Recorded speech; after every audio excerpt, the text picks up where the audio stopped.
এখন আর একটা রেসিপি করব বন্ধুরা। বসিয়ে দিয়েছি কড়াই, দিয়ে দেবো কড়াইয়ে সরষের তেল।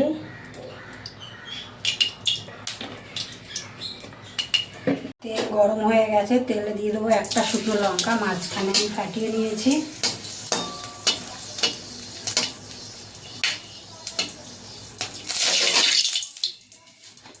দিয়ে দেবো কালো জিরে ফোড়ন।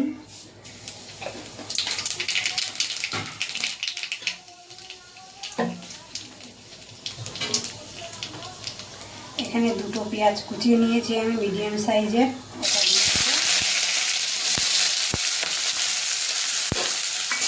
পেঁয়াজটা একটু লালচে করে ভেজে নিয়েছি। দিয়ে দেবো এখানে নারকেল, আর এখানে আছে দুটো পাকা লঙ্কা, চিংড়ি মাছের মাথাগুলো রেখে দিয়েছিলাম আমি, একসঙ্গে ভেজে নিয়েছি। এটা তেলে ভালো করে ভেজে নেবো।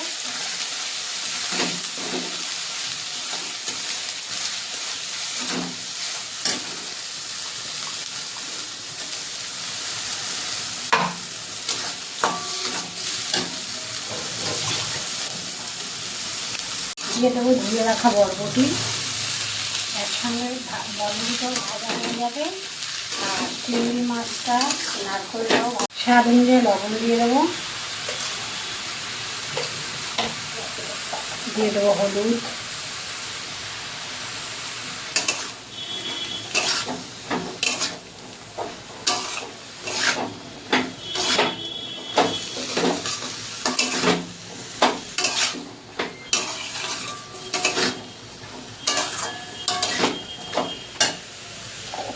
গ্যাস কমিয়ে আস্তে আস্তে করবো। মিক্সির বাটটা ধুয়ে একটু জল দেবো অল্প পরিমাণে, চাপা দিয়ে দেবো। এবার ঢাকা তুলে দিয়ে দেবো সামান্য পরিমাণে একটু ঝাল লঙ্কার গুঁড়ো।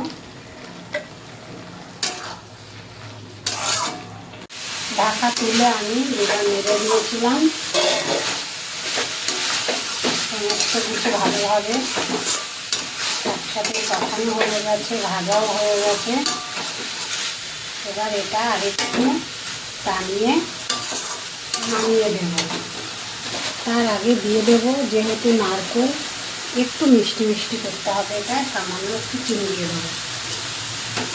একটু চিনি দিলে এটা খেতেও ভালো লাগবে, যেহেতু নারকেল পড়েছে।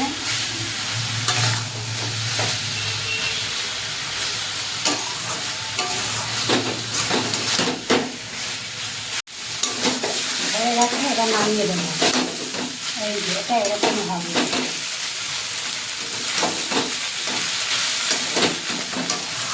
নারকেল বরবটি এই রেসিপিটা কেমন লাগলো বন্ধুরা?